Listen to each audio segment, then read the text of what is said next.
Royal weddings are steeped in tradition, grand affairs that combine royalty, tradition, and old world values. Well, that's all about to change because Prince Harry dances to his own tune.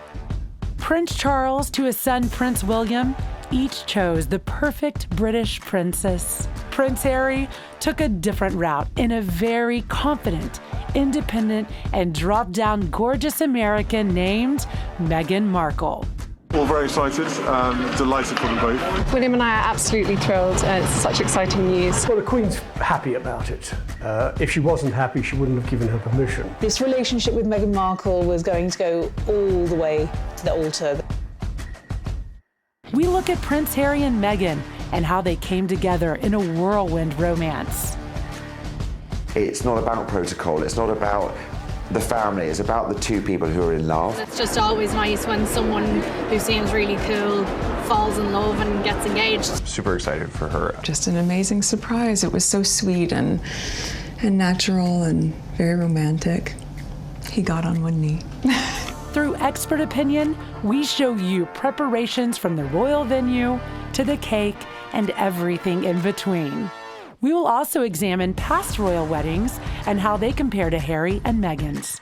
We will also celebrate the big day and discuss the future for this fairy tale matchup. Meghan may not be from the proper bloodlines, but no matter, she has won over the British public and captured the heart of a prince.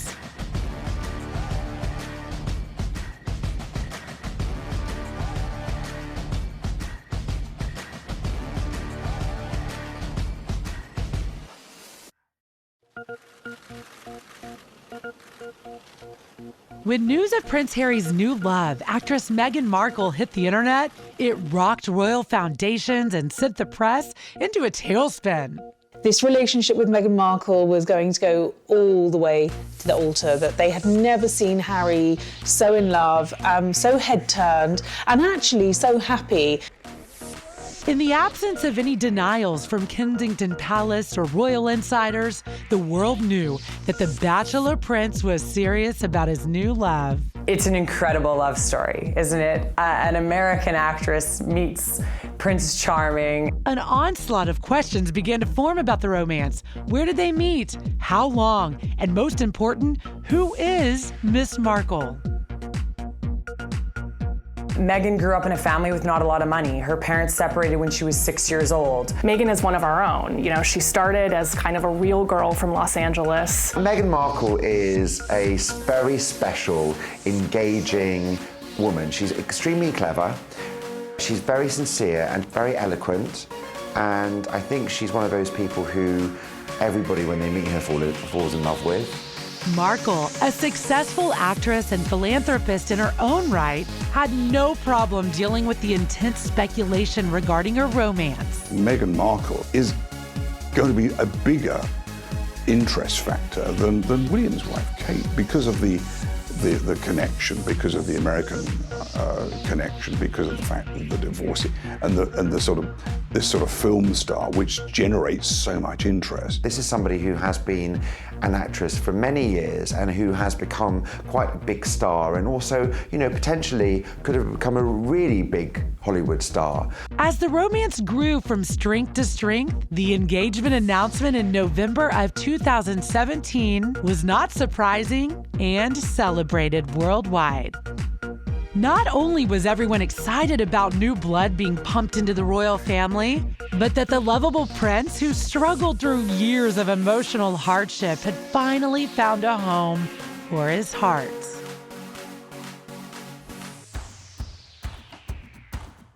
Once labeled the wild royal, Prince Harry was born and raised under the intense scrutiny of global media. I remember the very first day that I went to Sandringham House in Norfolk, which is one of the Queen's palaces and I remember sort of walking and being shown into this white room, this royal room in Sandringham by a very attentive butler. And he said, "Oh, it's Inspector Wharf, ma'am, from London." "Oh," she said, "Ken, I don't envy you looking after my children. They can be a bloody nuisance." At which point, Harry was destamenizing this vase of royal lilies on a small table. And William was attempting to play the piano, And William turned round and said, no, we're not, are we, Harry? And he sort of burbled something as a 3-year-old, fell off this table, followed by this vase of lilies that crashed on the floor. Of course, they get up and run like any kids do. And Diana says, come here, both of you, come here, and runs out of the room, and I hadn't said a word. He performed his first royal duties as a small child and nearly drowned in scandal as a young adult, all before witnessing the atrocities of war in an active combat role while serving in the British Army. I remember him as a 3-year-old. He was never out of khaki uniforms. This guy was a soldier in waiting. And luckily, he had every encouragement from his father and his mother. I got here on Christmas Eve. Most of the guys were pretty bummed that I was here because nothing was happening for the first few days that I was here, but things are picking up again. But he achieved that. He went to the military academy at Sandhurst. He sort of fought his battle in Afghanistan. But of course, he realized that this wasn't an army life forever because of the risks involved. You know, he himself had to be protected in Afghanistan. And he realized that after the first tour and the second tour, he couldn't really justify that. And the only thing that let him down was the fact that he was a member of the royal family. But there is no doubt that the singular, most painful event in the young prince's life was his mother's death in 1997. The world watched Harry, age 12, walk behind his mother's coffin as the funeral procession wove through London to Westminster Abbey. A lot of people hold Harry in particular affection actually around the world. They remember that image of Harry walking behind his mother's coffin. Prince Harry, now an activist for mental health, revealed that decades of chaos followed this life-altering loss. Harry has come from a broken home. Harry is admitted to having mental health issues, having to come to terms with the death of his mother. It actually took him 20 years to admit that he did have these mental health issues, and he did something about it. He stumbled publicly, and the world got to see it all. The Nazi costume worn to a fancy dress party, the racial nicknames doled out to fellow Sandhurst cadets, and strip billards in Las Vegas with nude photos to boot. Harry has grown up a lot in the last few years, if we remember the kind of celebrity kind of lifestyle he was living and some of those parties he was going to and those pictures of him that were, you know, less than desirable as far as the Queen was concerned. We've seen Harry struggle throughout the years, you know, whether it's through acting out with drugs or other things. Harry acted out, as most young adults do, except his mistakes were public. He's been sort of a typical teenage boy, a typical young 20-something boy, but he's had to do it in the public eye on the world stage. Even apologies were critiqued and judged. Beyond the paparazzi noise, it became clear that this was not a usual teenage rebellion. Harry was suffering. Harry, in every sense of the word, is a carbon copy of his mother in so many ways. You know, he has that sort of risk element attached to his life. He likes a joke, he gets things wrong, you know, but he learns from his mistakes. You know, I know people have given him a bit of a kicking in the past for the things that in some people's words, brought discredit on the royal family. But he's learned from his mistakes. And in that sense, you know, that gives him that normality, a word that Diana was using often. You know, I just want my kids to be normal. I want to be normal. Who knows what the situation would be, or what the world would be like if she was still around. So, no, there's all sorts of thoughts and emotions that come running through, especially the fact that I was here last in 1993, running around with, you know, Donald Duck and all those characters with her, and now I'm back here, you know, 31 years old.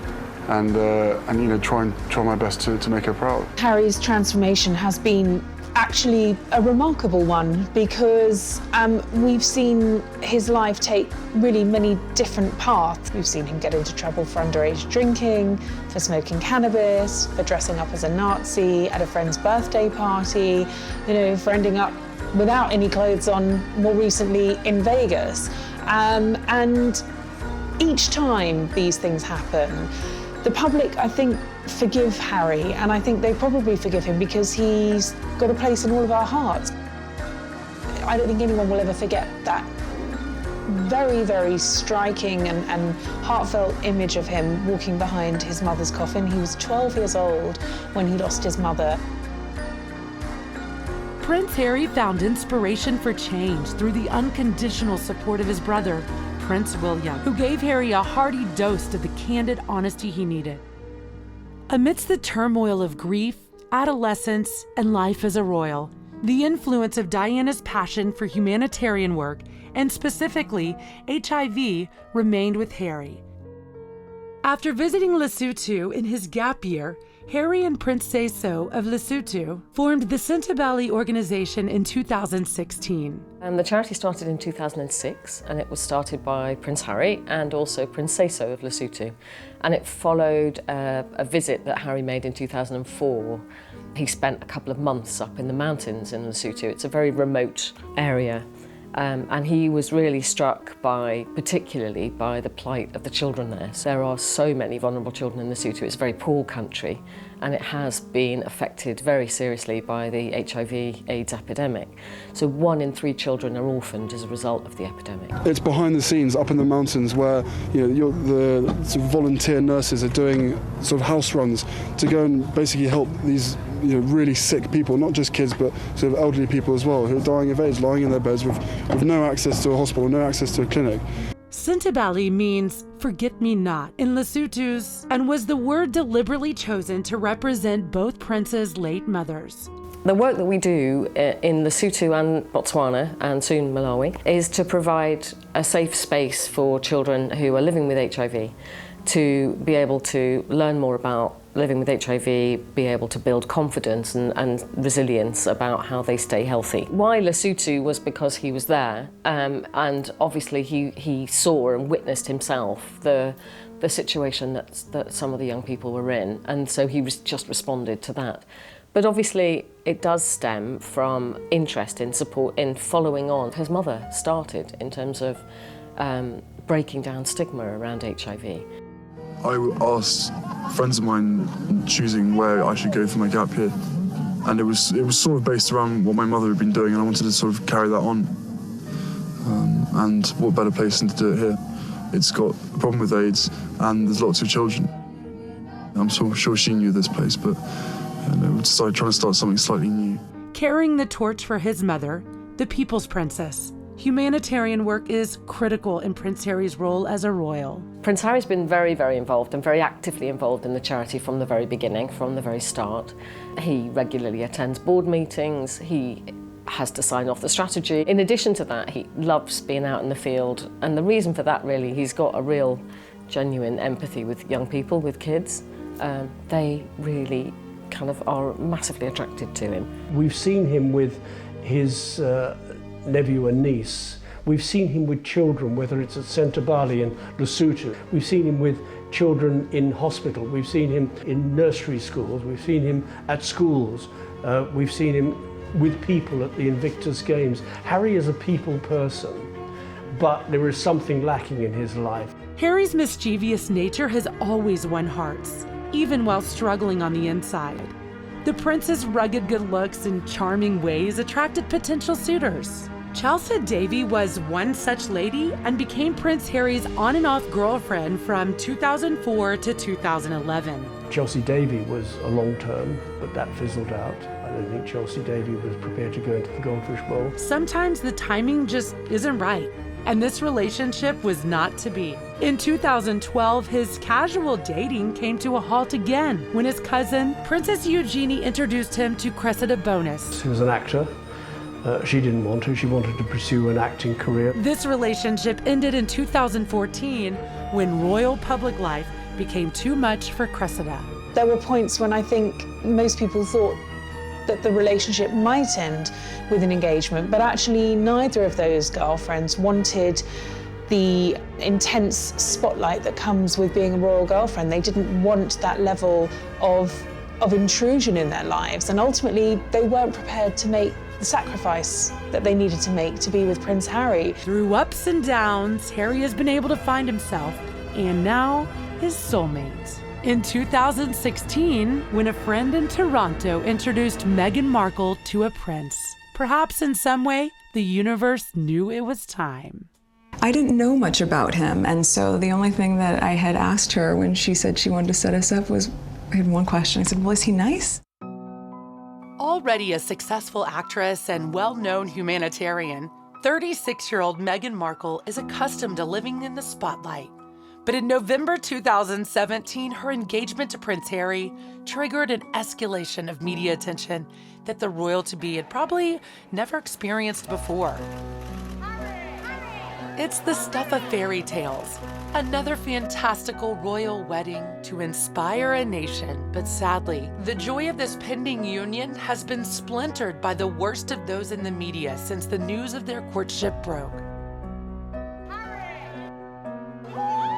The difficulty, of course, with Prince Harry finding love with a famous actress was exactly that. She was a famous actress. The time that the romance was actually revealed in the papers, I remember she was promoting a clothing line for Reitman's, the Canadian department store, and she was having to do a lot of press around that. Well, how could you do press interviews around a clothing line and people not want to talk about Prince Harry? So I think they realised early on, particularly at the palace, that there was a potential conflict of interest. It's why we saw her posting less on Instagram.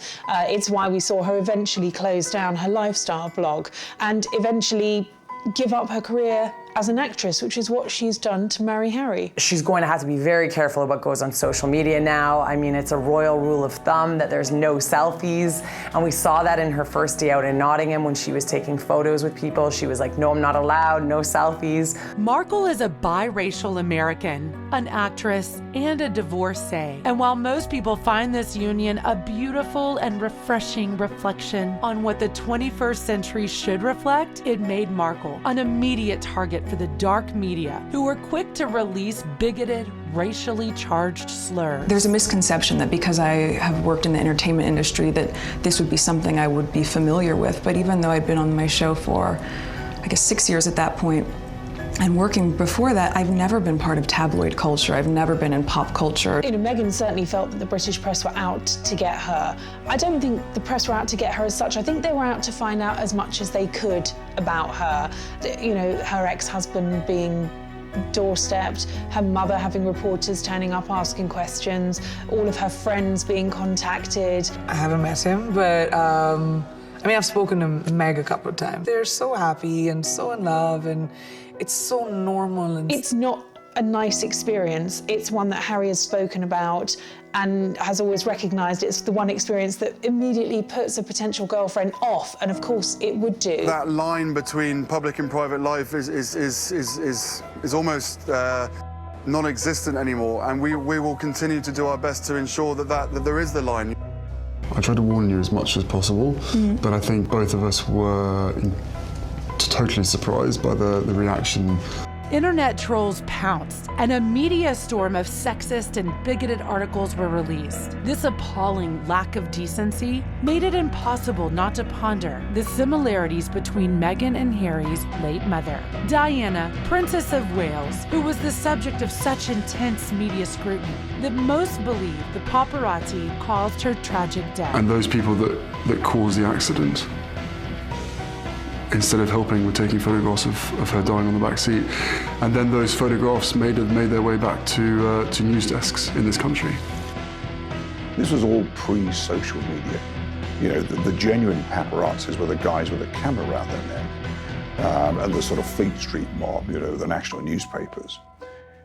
Now we've got this extraordinary social media where everybody with a smartphone is a potential paparazzi. I think I can very safely say, as naive as it sounds now, having gone through this learning curve in the past year and a half, I did not have any understanding of just what it would be like. Nowadays, it's not just the TV we'll be watching people's social media. We'll be going onto their Instagrams and going onto their Twitter and their Snapchats and their Facebooks to see what their opinion is. You know, it's not just about, in the olden days, you know, in Diana time, you know, before then, you would have a royal correspondent or a fashion expert just saying their opinion. Now you have millions of people's opinions. Not so long ago, Kate Middleton endured similar scrutiny and had to take legal action to protect herself. But this is 2018, Miss Markle is engaged to a man who sadly knows too well the damage an obsessive media can inflict. I think that Harry's probably being pretty cool throughout this whole ride. He's experienced that sort of back and forth of not totally being ready for this royal family and the living under the microscope in the way that he has had to. And I think he's probably been a really great coach and mentor for Meghan through this to kind of prepare her for what she's about to experience. It's not just, of course, her career. In terms of what Meghan is going to have to learn, she's going to have to learn who her friends are. She's going to have to learn who she can trust. She's going to have to get used to having a protection officer 24/7. She's going to have to get used to everything in her life. Absolutely everything, from what she wears, to who she's seen with, to where she goes for her facials, to being photographed absolutely everywhere in every situation. I think you can have as many conversations as you want and try and prepare as much as possible, but we were totally unprepared for what happened after that. It's funny because Harry can relate to that. When he was bad boy Harry, 3-4 years ago, he started up a fake Facebook account. He was Spike Wells, and that's how he met these girls in Vegas. And, the palace had to shut that down. This time, Buckingham Palace's response was direct and swift when it came to the defense of Meghan Markle. They called out the dark media and put a swift end to their trolling. However, with Meghan having experience in Hollywood, this sort of scrutiny was an everyday occurrence for her. Not only could she handle negative comments on various social sites, but she was a pro with the paparazzi and media. I think the reaction to Meghan is getting better in the press. I think it was ugly to begin with. I think the press in the UK really went hard on her. And Meghan pointed that out in her interview that she had with Harry. She said, I don't even read it anymore. I think we were just hit so hard at the beginning with a lot of mistruths that I made the choice to not read anything, positive or negative. I think Meghan is used to tabloid spreads. I think the fact of the matter is she has modelled, she has been an up-and-coming actress who's did very well. She's done probably some things that she regrets in the past. She's been married for one, which is a big story. She's divorced. The headlines have already been out there for her, so I don't think really anything can faze her. We think that Meghan, soon to be the Duchess of Sussex, has far more to offer the royal family than the critics are crying about. I think you're going to see with Meghan a bit of magic, I think, to the royal family, that sprinkling of stardust. Meghan Markle is the epitome of a true Californian, born and raised by her Emmy Award-winning father and her mother, a social worker and yoga instructor. Meghan grew up in a family with not a lot of money. Her parents separated when she was 6 years old. Her dad actually won the lottery when she was 9 for $750,000 US, which allowed Meghan to go to Northwestern School just outside Chicago, which is an amazing university. Had that not happened, she would have never had that opportunity. But I bet you, Meghan still would have been where she is today had she not gone to that university. Meghan is one of our own. She started as kind of a real girl from Los Angeles.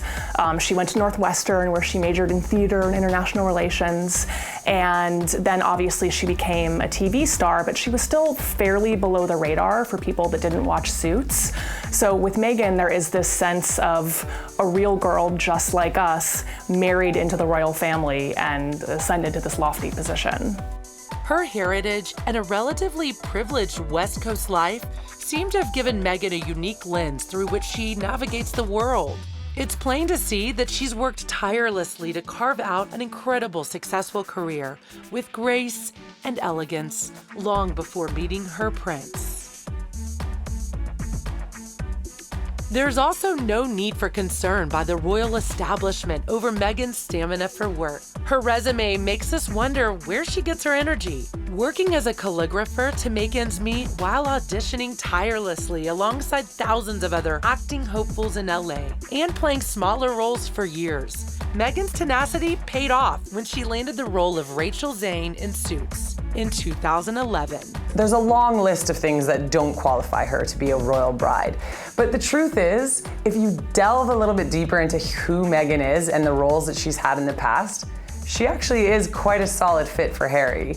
And I think that the fact that she was an actress on a hit TV show has taught her a lot and will prepare her for this role. Miss Markle has never been the girl in the corner either. When it comes to fighting for the right causes, at the tender age of 11, she fought for and won a battle against a national company to change its sexist material. It's about 1 out of every 3 commercials is gonna say something that's gonna hurt somebody's feeling. Her willingness to work freely for humanitarian causes was well documented long before meeting her prince. I am proud to be a woman and a feminist. A relentless advocate for women's rights, Markle has campaigned on this issue with the United Nations since 2015. Women need a seat at the table. They need an invitation to be seated there. And in some cases, where this isn't available, well then you know what? Then they need to create their own table. Meghan's an ambassador for World Vision Canada. We saw her go to Rwanda on a water mission. And I think that those are things that Meghan loves and is passionate about. And she was really interested in those things before even having met Harry or thought up this idea of becoming a princess. So I think that that says a lot, is that this is genuinely something that's in her and not that she's playing it to be. I work with Meghan on a thing called the Global Gift Gala, which is a big event that we do in London to raise awareness for many different charities. The charity we work with was called Caldwell Children, which is for disabled children. Meghan hosted it, and she got very involved in what we did, and she wanted to learn about the charity. She wanted to learn about how we benefit the children. It appears that Meghan will fit right into life as a royal, and bringing her grace, poise, and proven work ethic, and a seemingly inherent desire to help others. Both of us have passions for wanting to make change for good, and you know, with lots of young people running around the Commonwealth, that's where we're going to spend most of our time, hopefully. And it was really one of the first things we connected on. It was one of the first things we started talking about when we met, was just the different things that we wanted to do in the world and how passionate we were about seeing change, I think. For anyone obsessed with the next royal romance, the conjecture ended in October 2016, when news of Prince Harry and American actress Meghan Markle's relationship broke. I received probably 15 emails and tweets kind of all at once when the news broke. Instead of the excitement dissipating, the buzz of this unexpected romance broke records. We found out that she was a little bit older than him, that she, obviously was a famous actress in her own right. And I immediately started Googling her and was like, okay, this girl, she's beautiful, she's smart, so it definitely was exciting and intriguing. Meghan was the most Googled woman in 2017. It's what the public wanted. It was a love story, it was exciting. When the beans spilled that they met through a mutual friend, who this royal matchmaker was became the hottest mystery in social media. There have been many hints, but no one has confirmed or denied Cupid's identity yet. We were introduced actually by a mutual friend who we should protect her privacy and not reveal too much of that. And but it was literally through her, and then we met once and then twice back to back, 2 dates in London last July. With the story of how they met put to bed, a new obsession took over royal fans. Is Meghan Markle actually the one? It was, I think, about 3, maybe 4 weeks later that I managed to persuade her to come and join me in Botswana. Right off the bat, he took Meghan with him to Botswana to celebrate her birthday and experience his glamping. Then, in 2016, it became apparent that this relationship was significant. According to Royal Watchers, when Harry took Meghan to his best friend's wedding in Jamaica, gossip turned into a genuine buzz. The 3-day Jamaican celebration was the best opportunity yet for Harry to introduce Meghan to his inner circle of friends. And it was reported that they fell in love with her too. The romantic occasion provided the perfect opportunity for the pair to show their affection for one another. We had a good 5-6 months almost with just privacy, which was amazing. Very early on, when we realized we were going to commit to each other, that we knew we had to invest the time and the energy and whatever it took to make that happen. I don't think you've had any idea what time zone you've been on for the last year and a half. No. Coming over here 4 days or a week and then going back and then straight into filming the next day, 4 a.m. wake-up calls on a Monday, yes. Straight into set. The media broke into a frenzy when word got out that the couple would be making their first public appearance together at the 2017 Invictus Games, a major sporting event for wounded veterans initiated in 2014 by Prince Harry. 1 week ago, I told you that you needed to be ready, but even I could not have been ready for the scale of what we witnessed at these games. The Invictus Games are a personal and important event for him. So when Harry invited Meghan's mother, Doria Radland, to join them at the closing ceremony, it was clear that this romance is the real deal and that Harry had Doria's blessing. It's just how differently they're doing things, and whether it's that sort of very unusual show of affection at the Invictus Games, where Harry kissed Meghan not just in front of his future mother-in-law, but in front of the world. The speculation changed course. Now everyone wanted to know when and how a proposal would occur. But importantly, was Meghan going to be accepted by the royal family?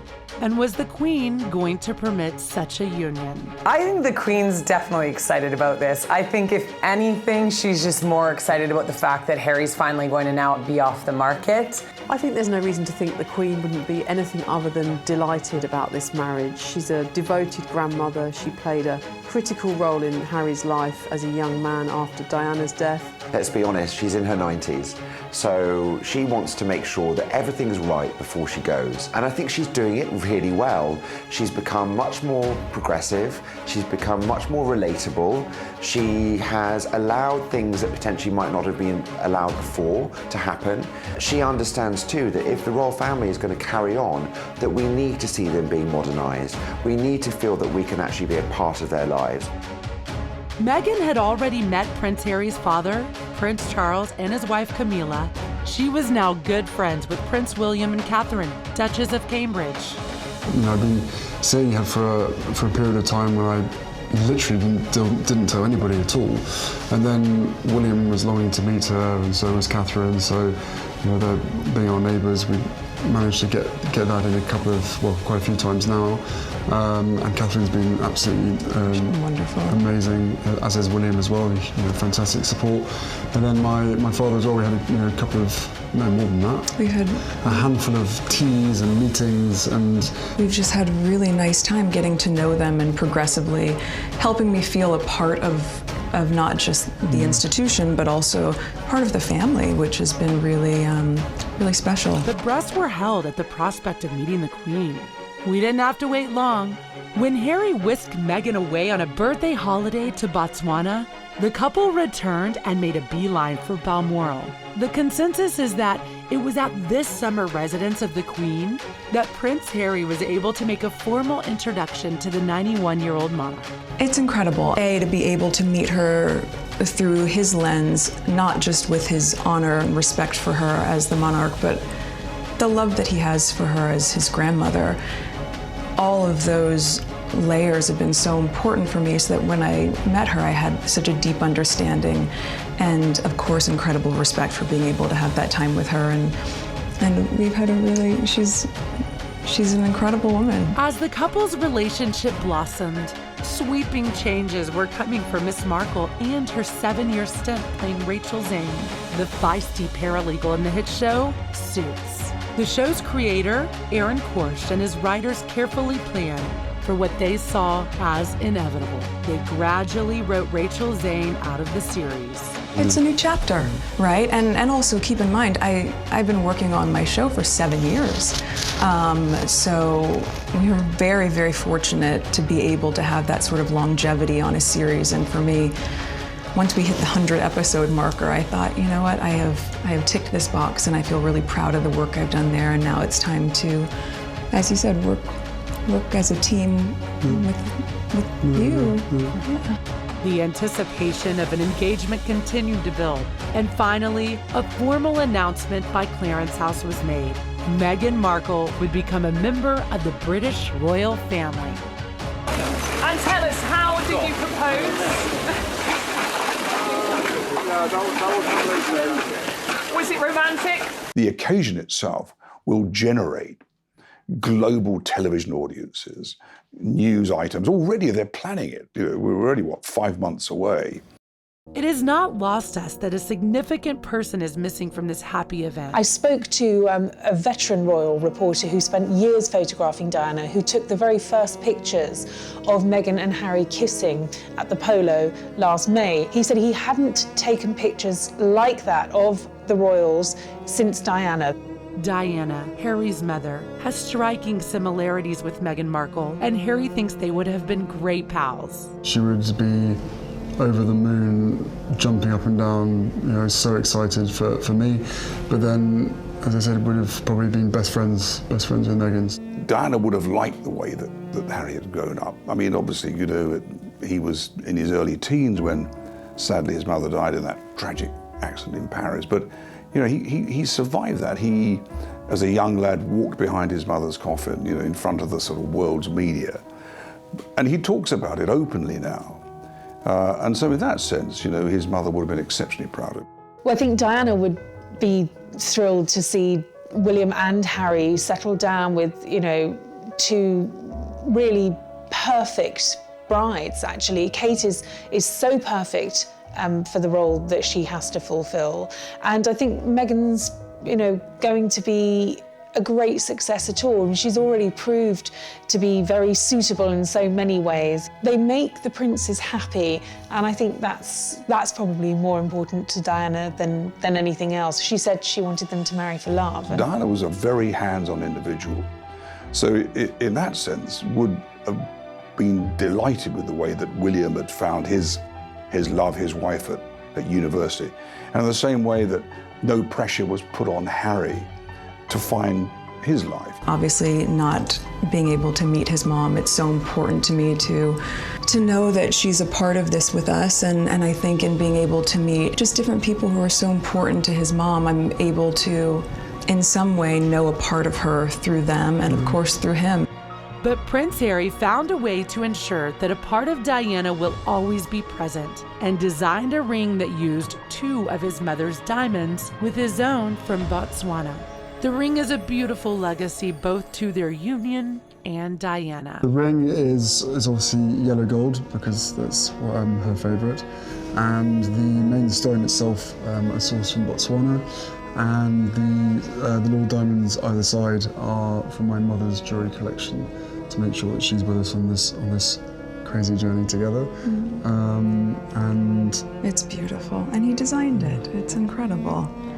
Meghan Markle has a special kind of sparkle. Her bright smile and demeanor have that Hollywood glamour. Her warmth and genuine openness will win over the British. You can't fake that. This is the most important thing, in my view, that's happened to the royal family for centuries. I think Meghan Markle is the best thing to happen to the monarchy in years. She's young, she understands the zeitgeist, she understands what people want, and she really connects with people in a way that we also saw with Princess Diana. And so I think that it's only a good thing that we have Meghan in there. She's sort of shaking off the cobwebs and moving the royal family firmly into the 21st century. There's no denying that Meghan Markle's elegant fashion style turns heads wherever she goes. Even before her engagement to Prince Harry, Meghan's stylish appearance grabbed the attention of the fashion world. Since news broke of her relationship with Prince Harry, Meghan has continued to wear her favorite labels: Mother, Erdem, Line, and Misha Nunu, to name a few. When they first made their public appearance announcing that they were engaged, she had on a white trench coat that was made by a Canadian company called Line. She orders a lot of her clothes from there. It's sold out within the hour. In her interview with Harry, chatting through the engagement and how they met, she was wearing a dress from an Italian company. Same thing, sold it within an hour. Inherently, Markle has already shown that her love for fashion and attention-grabbing style can boost her humanitarian work, just like her fiancé's late mother, Diana. I love Meghan. I think that it's amazing that she's very different from the British mold. I think that she's a breath of fresh air that's very necessary in the royal family. We've seen it with her in terms of how she dresses, how she wears pants to events, how she does her hair, you know, unlike, say, Kate Middleton or some of the other royals who always look very perfectly coiffed. Meghan's style is frequently compared to her future sister-in-law. Princess Kate is quintessentially English. You know, everything that she wore from when she was at university was very sort of twin set and pearls, very sort of Chelsea girl, that kind of feeling that it's very, you know, what you expect to read when you open up Horse and Hound or Tatler. You never see her in sweatshirts or sweatpants and some Uggs. Whereas someone like Meghan has been brought up on Uggs and sweatpants because obviously she's been on set so many times. So she's gone from looking quite, you know, offset when you are quite so dowdy and you don't really care about everything, to being on set where she's ultra glamorous, and you know, she's been at numerous award ceremonies, and she's also somebody who's modelled for magazines and modelled in fashion spreads. With Kate, over the years, we've seen her come into her own. She's wearing these very expensive outfits, whereas with Meghan, we've seen her wear jeans, we've seen her wear ripped jeans, we've seen her looking very sort of normal and accessible when going to high-profile events, unlike Kate, who always looks very perfect. The Duchess of Cambridge is also famous for her classic, modern style. There are many similarities. Both have the ability to influence sales with the Kate effect and the Meghan sparkle. One thing that we've noticed with the style, first starting with Princess Diana and then Kate and now Meghan, is that all of these bits of clothing and these, you know, staple accessories and tops and dresses, they're so accessible, right? I mean, you can really quickly get online and find out where's that top from. There'll be a link to buy it right then and there. I definitely think that Meghan, like Kate, has an effect when it comes to selling clothing. We've seen it when she wears something immediately. There are now style blogs devoted to Kate. There are now Twitter accounts devoted to Meghan. They've already made headlines at a joint event with their elegant style. Kate portrays something that people want. Meghan portrays something that is much more approachable, that people can get right away. Some were concerned that a rivalry could be in the works, but it seems the two will have a close relationship, much like another royal wifey pairing. I think it's impossible to not compare Kate and Meghan with Diana and Sarah. In the case of Diana, she was married to the heir, and then you have Sarah Ferguson. She's this breath of fresh air. You know, she's always in the news for doing sort of silly or dramatic things. She has a great sense of humor, and you really do see that comparison between Kate and Meghan, where Kate is a little more buttoned up, she has more restrictions, whereas Meghan is kind of the playful one. She's the new, bright, young, shiny thing. We think Meghan meshes her own relaxed Californian fashion style beautifully with her new British role, and this is something uniquely hers. We also love that our fashion choices are diverse and inclusive, and touch on a desire to experience new trajectories. Meghan Markle wears a lot more ready-wear type of clothing. And so what you're going to have is fashion designers that are making ready-wear attire where they can go ahead and produce it quickly, sell it, and then as soon as that inventory sells out, Meghan Markle will go ahead and put her Markle spin on it again, and then it will start a whole new trend of clothing along that ready-to-wear business attire. Meghan portrays something that people can get right away.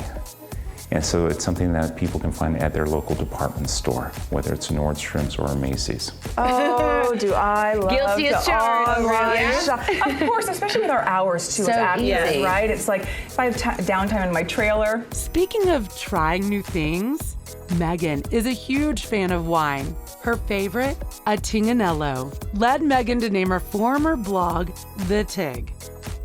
The namesake is from a wine called Tignanello, but in the States we sort of bastardize the name and say Tignanello. And it was my first sip of wine where I said, oh my gosh, what is this? Like, I said to the bartender, what am I drinking? He's like, just call it the Tig. This moment revealed to Meghan that to live is to be curious and insatiable in living one's life. From then on, all aha moments became a Tig moment for Meghan. Someone had always asked me about, fans especially once the show started, travel advice or food, restaurant advice, fashion of course. And I said, let me create a hub where I can have all of that stuff there that's really aspirational but attainable. Meghan has remarked that the best part of discovering great wine is the adventure taken to find it, meeting the winemakers. However, Tignanillo is not her only favorite. Anything red, as she calls it, opening the door for the popular Central Coast Pinot Noir as well. So Meghan being from California, I can see her bringing Harry on an adventure up here through the Central Coast. Winding roads, it's beautiful scenery.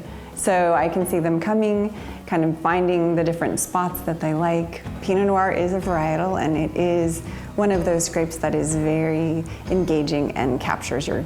It's not surprising, that's one of her favorite ones. And cool climate Pinot Noirs tend to just be so beautiful.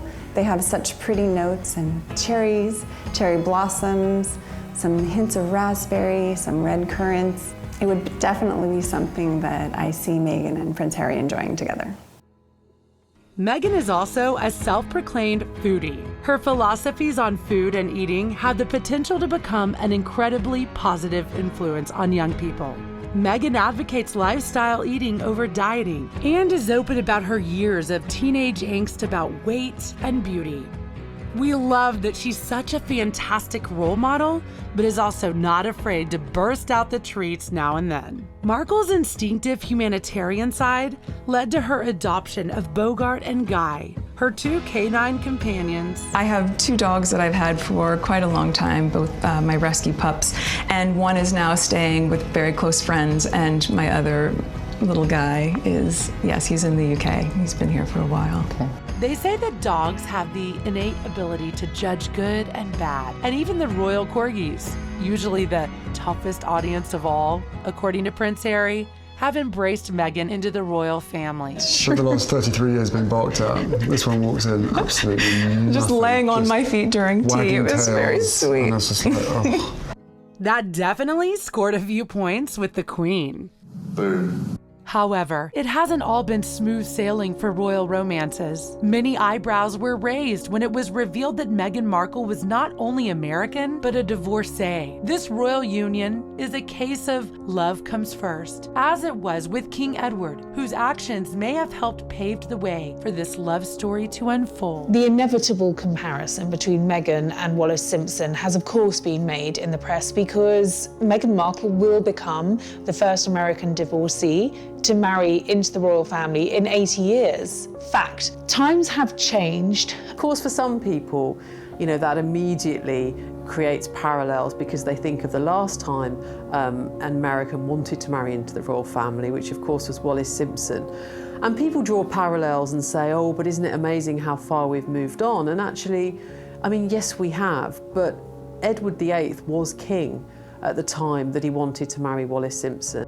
His Royal Highness King Edward VIII's marriage to American divorcee Wallace Simpson in 1937 is one of the most significant romantic scandals in British history. So great was the monarch's love for Wallace Simpson that Edward abdicated the throne to marry her. Edward was direct in line to the throne.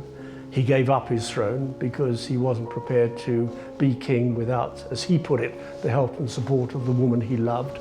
So he abdicated, and they went off to Paris and got married and never lived happily ever after from then on. There are striking similarities between King Edward VIII's marriage to Wallace Simpson and Harry's pending nuptials to Meghan Markle. Wallace was American, as is Markle. But there are interesting distinctions too. Harry is fifth, soon to be sixth in line to the throne. So it's far less significant, the fact that he's marrying an American actress, a mixed race actress, a woman who's 36 and been married before. Meghan is a very different person. She's been married before, she's a divorcee. Charles was married before, Camilla was married before, both divorced, they got married. For Edward and Wallace, marriage to a two-time divorcee was at the time immoral, and with World War II looming, the British people needed a strong monarch. Harry, unlike his predecessor, Edward, is not heir to the throne. He's not king. And in fact, because there are now several heirs with William, he never will be king. When Edward wanted to marry Wallace Simpson, it was literally a constitutional crisis. It was, absolutely unfathomable to the people. In terms of Harry wanting to marry Meghan, you know, he's 5th or 6th in line for the throne. He's way down the line.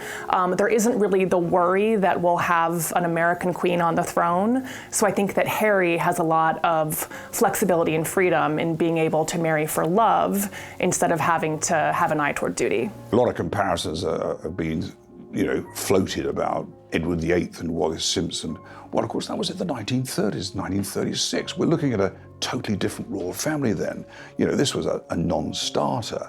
But then, you know, Wallace Simpson was a divorcee, and there was some interesting history around that time.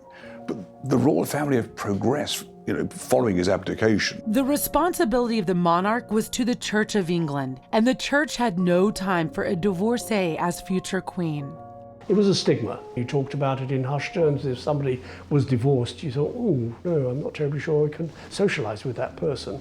It's no longer a stigma. It's a fact of life. You know, people get married, they don't like each other anymore, they get divorced. You know, we've moved a long way from the days in the 1930s when divorce was frowned upon by the Church of England. Britain's royal past is intimately bound with religion. Even Meghan Markle, in 21st century Britain, was baptized before her wedding day. But no other union rocked a nation to its spiritual core than that of King Henry VIII and Anne Boleyn in the 1500s. King Henry, already married to Queen Catherine of Aragon, decided Anne would be his and plotted to have his marriage to Queen Catherine made void. Rebelling against the Pope's intense opposition, King Henry married Boleyn in a secret ceremony. This marriage changed the religious culture of England forever. The Church of England came under the stewardship of the monarchy, and Roman Catholicism lost its footing. And Anne Boleyn, of course, was ultimately charged with adultery, incest and witchcraft, and then burnt, or had her head chopped off rather. Since the ill-fated marriage of Anne Boleyn and King Henry, times have changed, and one need look no further than Prince Harry's very own brother, Prince William's modern-day romance with his college sweetheart, Kate Middleton. In fact, Harry could be thanking his older brother William for laying the foundation for a modern-day royal union. It was actually Diana who told William and Harry to marry for love. You know, when they married, it should be for love. And I think that that's exactly what they've done. It's certainly what William's done, and it's what Harry is doing too. William and Harry have learnt from the past royal weddings. They saw their mum unhappy in her wedding, and they didn't want that for themselves. I think that they've realized that they can be happy, and it's up to them to make themselves happy. And I think actually Queen Elizabeth has recognized that also, and that's why she's been so understanding. You have to look at the choices that William and Harry have made and the women that they are with. Kate, a commoner, not of blue blood, not perhaps the aristocrat that we might have picked for Prince William, but that marriage and that relationship is and has been, you know, hugely successful for 10 years. Now England's beloved Catherine, Duchess of Cambridge, the paparazzi incessantly reported on Kate's lineage of coal miners, blue-collar workers, and the lack of any aristocracy. From what I've seen of Meghan so far, if you were going to compare her to anyone, I wouldn't be comparing her to Kate, because I think they're two very different women. Yes, they're the same age. Yes, they've fallen in love with princes, but actually that's where the similarities end. The American press is bound and determined to sort of pit Kate against Meghan.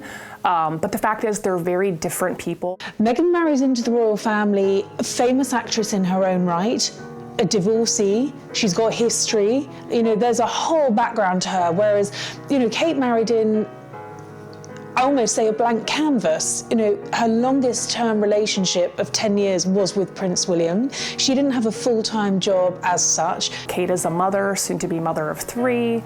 I think that Kate has had an extraordinary burden being the only sort of young, visible royal in the spotlight. And now that Meghan is coming into the picture, there's room for Kate to kind of take a step back, hopefully to breathe a little. We are delighted that Meghan Markle's fairy tale romance is a reflection of how far royal traditions have evolved, and we can't wait to see her sparkle on her wedding day. Once the Cambridge's third baby arrives, Harry will move down the order of succession and he will become 6th in line to the throne. And because of that, it's incredibly unlikely that he is going to be king. So he has a very different role from William. So I think Meghan and Harry will be a different couple to William and Kate. They have different roles, different purposes. Nonetheless, both are meaningful. You know, Harry and Meghan have that freedom, I think, to perhaps push royal boundaries a little bit more than William and Kate would be able to do. In a monarchy where the very Queen herself, in her 93rd year, her husband, 96, you know, yeah, they have a great longevity, but no one lives forever. So in the next decade, there are going to be huge changes, and Meghan and Harry will be front runners in that change, whether they go second to William, who might become king, or whether his father decides he doesn't want to be king, or whether the Americans get fed up with Camilla. I don't know, there are so many different options open at the moment that this sort of new group of royalty, of which Meghan is now part of, is going to be instrumental in the changes that lie ahead. This engagement is definitely a sign of modernisation in the royal family. It's really shown them to be progressive. It's shown the Queen actually thinking, okay, I want my grandchildren to be happy. This is about happiness rather than protocol. It's just a very different time for the monarchy, and William and Harry are unwilling to let these sort of old gray men at the palace tell them what to do. Princess Diana wanted William and Harry to grow up as normal boys. Well, normal boys will, you know, travel the world in the early 2000s and go to Vegas and be in Canada and meet women from around the world. With Meghan going to the royal family, it helps out the royals become a lot more approachable to not just the British, but the Americans. And so it almost makes the royals one of us, a little bit closer to becoming one of us. After the excitement of the engagement announcement, the wedding day promises to deliver the stuff that fairy tales are made of. This is a massive deal, and it's not just the day, you know, it's a really big run-up from everything. It's a massive marketing platform for the UK. This is much more than just a wedding, it's a cultural shift. Courtiers have said that they want their day to be one of joy and happiness, and for the public to be as much a part of it as possible, and they will be. We know it's going to be televised. For William's and Kate's wedding, all the royal pomp and circumstance was on display. Grand carriages, women in big hats, and a tiara for the princess-to-be. Harry and Meghan's big day will be equally as impressive.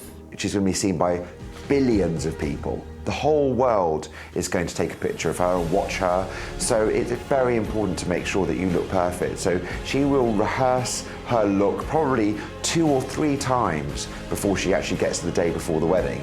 You know, how life-changing is this? Well, it's a huge life changer. Because suddenly, you know, one minute you're Meghan Markle, the actress, and whatever, going anywhere. Next thing you're a princess of the realm of the United Kingdom. You know, you've got to think about her. She's going to be seen from every angle. It's 360 Meghan Markle, you know. It's not just one angle. Oh, Meghan, how are you feeling? She has to think about everything. And what's great about her is having that TV background. She understands that. Having that red carpet, you know, readiness. She understands she has to look great from every angle. Though having chosen a, quote, smaller venue, Windsor Castle, as opposed to Westminster Abbey, the amount of spectators and A-list guests will be out in droves. It's going to be very interesting because the royal wedding won't be in London. First of all, it's going to be in Windsor, which is a beautiful place.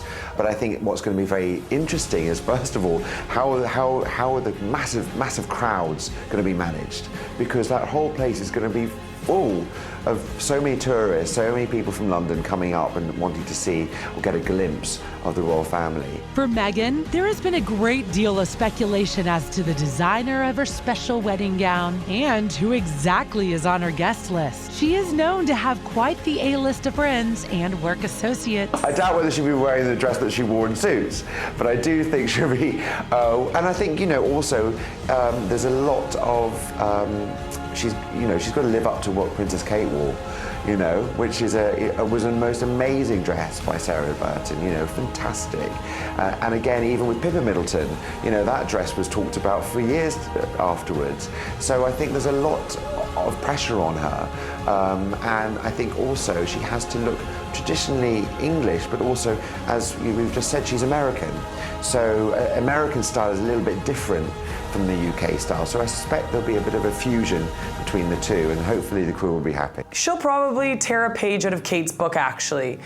Lace is still very much in, and she's simple. It's a May wedding, so spring, but I don't think she'll get away with being too revealing. I think she'll probably still go for something long-sleeved. The guest list, of course, is going to be much speculated upon in the months leading up to the wedding. I'm told that the Queen has told the couple that they are to draw up the list of who they want to be there. It's going to be a smaller wedding than William and Kate's. They had 2,000 people at Westminster Abbey. Meghan and Harry will have 800, which is still a sizable wedding. And of course, it's going to be fascinating to see who turns up. Meghan will bring that sort of injection of Hollywood. You know, I'm sure we will see some of her co-stars from Suits and actor friends from, you know, the years that she has worked in Hollywood. Of course, she's got very famous friends. She's close to Serena Williams, she's close to Boris Becker. Harry's got famous friends. Elton John is incredibly close to Prince Harry. I suspect that Obama will be at the wedding, which will be quite interesting because he will be there and Trump won't be there. Harry and Meghan are also causing a few headaches for the royal guard. Expect to see a few detours from the traditional wedding do's and don'ts. The rumor on the street is that Meghan is going to be giving a speech at her own wedding, which is a big protocol no-no. Regardless of what it took to arrive at this point in Harry and Meghan's relationship, one thing is for certain, that on May 19th, 2018, a Disney fairy tale will come to life as a prince turns a lovely young lady into a real life